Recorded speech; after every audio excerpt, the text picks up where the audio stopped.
Alors là, ça tourne, le son s'enregistre. Lance the book, le pas. Surtout ne faites pas cette vidéo, sinon voilà ce qui va se passer. Ce gag a 10 ans de retard. Mais bon, ça va, j'aurais essayé, t'as qu'à l'envoyer ton générique.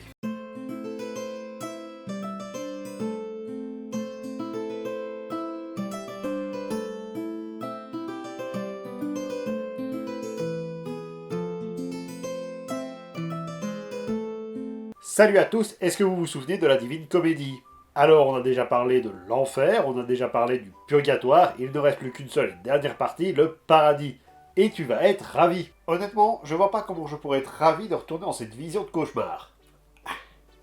Parce que dans cette partie, il n'y a pas vraiment de supplice. On est un peu, si on peut dire, au paradis. Merci. Merci, merci. Merci. Oui, j'avais pas de statuette. Et ce qu'on peut dire, c'est que Dante a des soucis au niveau du marketing, parce que les premières lignes du paradis nous invitent à ne pas lire le bouquin. Ok, c'est tout ce dont j'avais besoin de savoir. Non, toi, tu restes là. Alors on est parti pour le paradis. Alors, on était resté au paradis terrestre, le jardin d'Éden. Et pour rejoindre le Saint-Père, il faut aller au-delà du ciel et des étoiles, dans l'espace. Et la première étape, c'est l'épreuve du feu qui sépare la Terre du reste de l'univers, comme théorisé dans le modèle géocentrique de l'époque, où la Terre était au centre de l'univers. Et c'est pas le cas? Non, c'est pas le cas. Bref, si l'enfer était constitué de cercles, le purgatoire de terrasses, le paradis tant qu'à lui est constitué de 9 sphères célestes. Et la première est la Lune, là où se trouvent les inconstants. Un peu comme la Lune qui croît et qui décroît tout au long du mois. Et les inconstants sont ceux qui n'ont pas respecté leurs vœux et qui ont donc manqué de force, la vertu associée à cette sphère. La vertu associée? Oui, si les terrasses étaient liées aux péchés capitaux, ici ce sont les vertus qui prennent le relais, les cardinales et les théologales, comme on a vu à la fin de la partie précédente. Mais revenons à nos inconstants, parce que certains n'avaient pas trop le choix de respecter leurs vœux ou pas. Comme Constance de Sicile qui a été retirée de son couvent pour devenir la femme d'Henri VI. Donc voilà, on te retire de force de ton vœu de célibat et paf, c'est toi qui es puni. Par contre, ça ne marche pas si le vœu provoque un mal encore plus important, comme c'est le cas avec Agamemnon qui devait sacrifier sa fille. Ok, je la fais vite. Avant de partir pour la guerre de Troie, les navires d'Agamemnon étaient immobilisés par une tempête. Et il se trouve que cette tempête était provoquée par Artémis. Alors pourquoi la déesse de la chasse est devenue subitement la déesse de la tempête? Est-ce que je vous en pose des questions? Elle a sans doute demandé un coup de main à Papa la Foudre. Tout ça parce que Agamemnon aurait tué une biche sacrée lors d'une chasse. En même temps, en Grèce antique... On peut pas faire 3 pas sans tomber sur un site magique, alors... Bref, pour réparer cette perjure, Agamemnon a dû sacrifier sa fille, Iphigénie. Qu'on se rassure, à la dernière seconde, Artémis a remplacé la fille par une biche. Sans doute pas une sacrée. Et voilà comment Agamemnon, même sans avoir respecté son vœu, ne se retrouve pas dans cette sphère. Sauf qu'Agamemnon, il n'est pas chrétien. Et où est-ce que tu veux en venir? Si on s'en réfère à l'enfer, le premier cercle, c'est ceux qui n'ont pas été jugés, mais aussi ceux qui n'ont pas été baptisés. Du coup, c'est là qu'il doit se trouver Agamemnon. Seconde sphère, Mercure, la planète la plus proche du Soleil, et la demeure des ambitieux. À savoir ceux qui ont fait le bien au nom de la gloire, mais qui ont manqué de justice au nom de leurs ambitions. Et un des pensionnaires de cette sphère n'est autre que Justinien. Justinien, l'empereur. Oui. Celui qui a fait une guerre interminable contre les Goths. Ouais. Qui a eu des répercussions désastreuses sur son peuple. Oui. Celui qui a fait monter les taxes à un niveau indécent. Celui qui a tellement étendu son territoire qu'il n'arrivait même plus à le défendre. Absolument. Ce Justinien-là a fait le bien. Pour Dante, oui. Ok. La question qui se pose est aussi celle de la punition juste pour une juste punition. Ok, je vais donner l'exemple de la comédie. S'il était juste de tuer le Christ, comment punir ceux qui l'ont tué? J'ai dit que je donnais un exemple, je n'ai pas dit qu'il était simple. Et visiblement, la punition juste, c'est de finir son cul sur Mercure. Quelque chose à ajouter? Comme le dirait un grand philosophe de notre siècle par rapport à la crucifixion. Always look on the bright side of life. Parfait, on enchaîne avec la troisième sphère, Vénus. Une sphère où tout le monde il est beau, où tout le monde il est magnifique, et pour cause, c'est la sphère des amoureux. Oui, c'est original d'associer Vénus à l'amour, je sais. En tout cas, on y retrouve une certaine béatitude, un peu comme si l'amour nous apportait le bonheur. Mais justement, non. Parce que les amoureux présents ici ont manqué de la vertu de tempérance. Comme on l'a déjà dit dans le purgatoire, aimer c'est bien, mais trop aimer c'est mal. Notons qu'ici, l'amour est présenté dans son sens large. Ainsi, on y retrouve tout autant les troubadours qui aiment leurs écrits que les prostituées, dont Rahab, la première à avoir foulé la terre de cette sphère. Rahab comme celle qui a permis d'une certaine manière à Josué de conquérir Jéricho. C'est un gros raccourci, mais si on veut. Je les trouve vachement laxistes, les juges, par moment, pour savoir qui va aller où. C'est pas totalement faux. Et pour terminer, on y parle aussi de l'amour pour les choses plus pécuniaires. Comme la critique faite à l'église qui commençait déjà à préférer compter Florin plutôt que compter Fleurette. Et c'est ainsi que s'achèvent les 3 sphères qui sont dans l'ombre de la terre. Des paradis, certes, mais qui, comme on l'a vu, restent peuplés de gens qui ont commis des fautes. Donc maintenant, on va pouvoir s'approcher un peu plus du Nirvana avec les 4 sphères suivantes.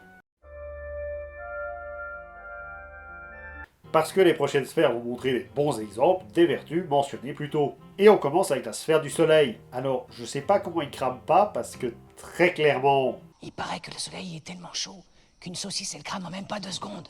Mais bon, vu que Dante et Béatrice sont capables de nager jusqu'à son centre, on peut imaginer que ça va. Et dans cette sphère, on y retrouve les sages, ceux qui ont fait acte de prudence et qui ont illuminé le monde intellectuellement.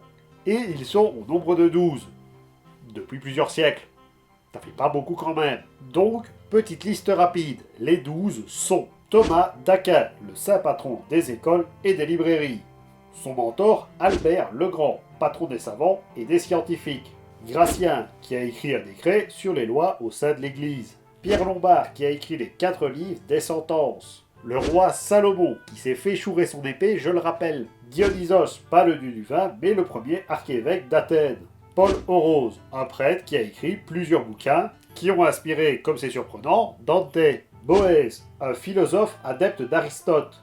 Comme quoi, c'est pas difficile d'être un sage. Aristote! Isidore de Séville, le saint patron des informaticiens et des internautes. Même si à l'époque, je suis pas sûr qu'il l'était. Bède le Vénérable, saint patron des historiens. Richard de Saint-Victor, un moine qui a écrit pas moins de 33 bouquins. Dites 33. Et enfin, Sigé de Brabant, qui a été condamné par l'Église pour ses thèses, et qui se retrouve au paradis. Mais en fait, t'as raison, ils font n'importe quoi les juges. À ces âmes viennent se rajouter 12 autres, soit 24 sages dans toute l'histoire de l'humanité.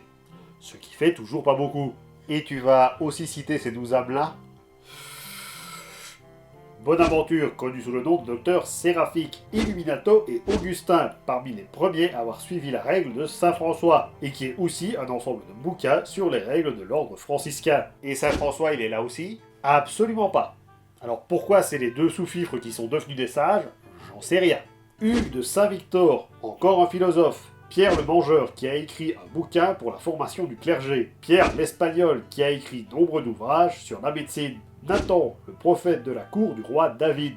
Jean Chrysostome, le père de l'Église, carrément. Anselme de Cantorbéry, le Doctor Magnificus. Donatus Magnus, qui a été banni de l'Église pour hérésie. Un jour où les juges étaient bourrés. Raban Maure, auteur de la nature des choses. Et enfin, Joachim de Flore, qui réussit l'exploit d'être pour l'Église à la fois un prophète et un hérétique. Un jour où l'Église était bourrée, après avoir quitté les sages, on se retrouve sur Mars, ce qui démontre qu'à l'époque, l'ordre des planètes, on s'en tamponnait un peu le coquillard. Bref, Mars, le dieu de la guerre chez les Romains, est donc la sphère qui accueille les guerriers.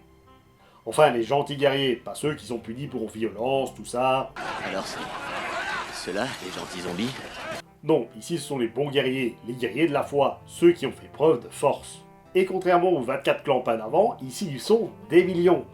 Des millions de petites lueurs qui forment à la surface de la planète une croix. Et on peut dire que Dante se sert de cette sphère pour régler ses comptes. Enfin, il les a déjà pas mal réglés durant l'enfer et le purgatoire, mais disons qu'il leur met un petit taquet lorsque son ancêtre qu'il rencontre dans ces lieux lui dit que Florence, ça craint un peu en ce moment. Pour rappel, pour ceux qui n'ont pas vu ou revu ma vidéo sur l'enfer, le bouquin se passe en 1300, date à laquelle Dante s'est fait bannir de sa ville natale. Et vas-y que je te dénonce tous ceux qui ont participé à ce complot. Allez-vous-en, j'en ai fini avec vous. Sauf pour exiger ma vengeance. Je suis curieux de savoir ce que toi, tu vas pouvoir faire pour te venger de nous. C'est dans la fiction que je vais vous éviscérer.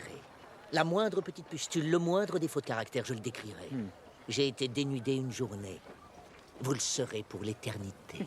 Il est tellement monté qu'il en parle pendant 2 chants. Après ça, vite fait, il rencontre Charlemagne, Roland, Godefroy de Bouillon, et même Judas. Pardon? Oui, non, pas ce Judas-là, encore un autre, celui qui a mené la révolte des Maccabées. Les mecs, ils sont morts, c'est ça? Les Maccabées, c'est un peuple juif, je te rassure. En même temps, un Maccabée au paradis, ça fait sens. Sixième sphère, Jupiter, le roi des dieux, et donc tout naturellement la sphère des dirigeants qui ont fait preuve de justice. Parce que Zeus est clairement un exemple type de dirigeant éclairé. Mais au moins les âmes s'amusent comme des petites folles, puisqu'elles forment des lettres visibles depuis le ciel, un peu comme ça. En queue. En carreau. Des lettres qui forment les mots, et pardonnez mon latin, diligite justitiam qui judicatis terram, ce qui veut dire dans la langue de Molière, aimez la justice, vous qui jugez la terre, avec les dernières âmes qui forment un petit aigle. Alors, est-ce que l'aigle représente Jupiter ou l'Empire romain? J'en sais rien. Et parce que les juges ont démontré que les lois, c'est un peu à la tête du client, on y retrouve Riphée, un héros troyen qui a aidé Énée dans l'Énéide de Virgile.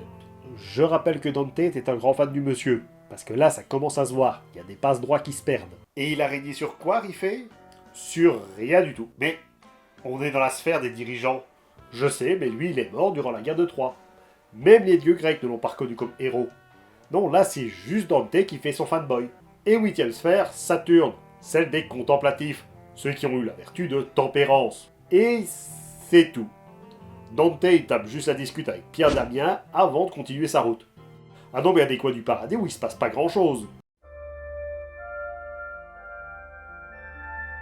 Maintenant qu'on a parlé des 4 vertus cardinales, il ne reste plus qu'à parler des 3 vertus théologales. Et si vous faites le calcul rapide, vous vous rendez compte qu'il ne reste plus que 2 sphères. Et ben c'est parce que Dante manquait de temps et les 3 dernières vertus se trouvent dans la 8ème sphère. Nous voici donc dans les étoiles fixes. Oui, parce qu'il manquait de planètes aussi. Et les étoiles fixes se trouvent dans la constellation du Gémeaux. Pourquoi cette constellation, vous allez me demander? Parce que Dante était le chevalier des Gémeaux.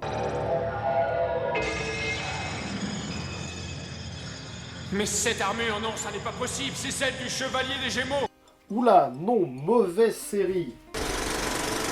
Après avoir été accueilli par la Vierge Marie, on doit répondre à 3 questions. Ou plutôt, prouver qu'on possède les 3 vertus. Et on commence par la première question. Qu'est-ce qui est petit et marron? Celle de la foi. Et c'est Saint-Pierre qui se charge de la poser. À savoir, qu'est-ce que la foi? Est-ce qu'on l'a? Et comment savoir si ce en quoi on croit est vrai? Vient ensuite Saint-Jacques et la seconde question. Comment appelle-t-on la partie de la zoologie qui étudie les oiseaux? Non, celle de l'espoir. Ce qu'il représente pour nous et si l'on en est rempli. Et enfin, Saint-Jean nous pose la 3e et dernière question. Et pourquoi j'irai gratter Dédé, pourquoi? Sérieux, qui c'est qui déconne avec les extraits là? Donc la 3e question, celle de l'amour. Parce que ça parle beaucoup d'amour dans ce bouquin en vrai. Et Dante en profite pour mettre un dernier petit taquet à l'église dans les paroles de Saint-Pierre en critiquant le pape Boniface VIII. Voilà, c'est cadeau, c'est gratuit. Et enfin, la dernière sphère, le primum mobile, ou premier mobile. La demeure des anges, et on y retrouve notamment en son centre le Saint-Père, autour duquel tournent 9 cercles. Oh non, et on est reparti pour l'enfer. Je rassure tout de suite, ce n'est pas ce genre de cercle, ici ce sont les cercles des anges. Parce que même chez les anges, il y a une hiérarchie, et chacun a sa fonction. Donc on va rapidement détailler les 9 cercles qui se divisent en 3 sphères, sur la 9e sphère du paradis. Oui, je sais, c'est compliqué. La première sphère regroupe les serviteurs de Dieu, avec, dans le premier cercle, les séraphins, les anges à 6 ailes. Ils sont les gardiens du trône de Dieu et la classe la plus élevée des anges. Viennent ensuite les chérubins, qui, contrairement à ce que l'on croit, ne sont pas des angelots tout mignons, comme de bons gros bébés joufflus. Non, les chérubins, ce sont des anges à 4 têtes, et si vous vous dites que c'est déjà pas si mal, vous n'êtes pas prêt pour le reste, parce que les têtes sont une d'homme, une de lion, une d'aigle et une de bœuf. T'as pas une gueule de porte-bonheur. Et leur but c'est de garder l'arbre de vie dans le jardin d'Éden. Avec une tronche pareille, tu m'étonnes que personne veut s'en approcher. 3e cercle, les trônes. Alors, le nom peut prêter à sourire, mais ne vous moquez pas trop. Parce que c'est littéralement ce qu'ils sont. Des sièges sur lesquels Dieu s'assoit. Et on peut enchaîner avec la seconde sphère, celle des gouverneurs. On y retrouve les dominations, qui donnent des ordres aux anges inférieurs, les vertus, qui gouvernent sur la nature, et enfin les pouvoirs, qui tentent de repousser les forces du mal. La troisième sphère, ce sont les anges qui vont s'occuper de nos affaires. D'abord, les principautés, qui sont liées aux nations, peuples ou institutions. Les archanges, les plus connus, qui sont les messagers du ciel, et qui ne sont qu'au nombre de 7. En tout cas, il n'y en a que 7 qui sont nommés. Nous avons donc Uriel, Joshuel, Camuel, Zadkiel, Gabriel, Raphaël et Michael. Et enfin les anges qui s'occupent de toutes les basses besogne à l'échelle humaine cette fois-ci, notamment la fonction d'ange gardien. Ouais, qu'est-ce qui se passe avec les illustrations aujourd'hui? Enfin, ainsi se termine la 9e sphère du paradis de Dante. Et c'est fini! Comment ça? Bah, tu as dit qu'il y avait 9 sphères, et là on est à la 9e sphère, donc le paradis est terminé. Le paradis est terminé, n'est-ce pas? Pas exactement, puisqu'il reste encore une étape à Dante. Une étape au-dessus de Dieu. Oui, à l'instar du purgatoire qui se termine par le paradis terrestre, le paradis se termine par l'Empyrée. Une région qui est au-delà du monde physique et où on y est accueilli par Beethoven. Saint-Bernard? Bingo! Alors, vu qu'on n'est plus sur le plan physique, ça va être un peu galère pour dire ce qui s'y passe. Sachez qu'ici, on peut y voir le premier mobile qui revêt à présent l'apparence d'une rose. Pourquoi? Comment? Je sais pas. Dansez votre ronde, mortelle, dansez mes roses piranhas. Et on peut enfin voir Dieu dans toute sa splendeur. Je suis Dieu. Sauf qu'il ressemble pas du tout à ça. Mais du coup, il ressemble à quoi Dieu? Cet être divin, ce créateur, quelle est donc sa véritable forme? C'est un cercle. Enfin, même 3 cercles pour représenter la Trinité. Je sais pas si c'est hautement déceptif ou terriblement original. Enfin, c'est ainsi que se termine le paradis et la comédie de Dante. Et c'est fini pour nous. Qu'est-ce que tu racontes? Bah, tu as fini de parler de la Divine Comédie, donc c'est bon là, on a fini avec le lore, on peut raccrocher le chapeau. Oh non, parce qu'il nous en reste encore des lores à découvrir. Alors je vous remercie d'avoir regardé cette vidéo et j'espère qu'elle vous a plu. N'hésitez pas à liker, partager, commenter, à vous abonner pour ne rater aucune des prochaines vidéos. Moi je vous dis à très vite, c'était le Grim Squeaker pour vous servir.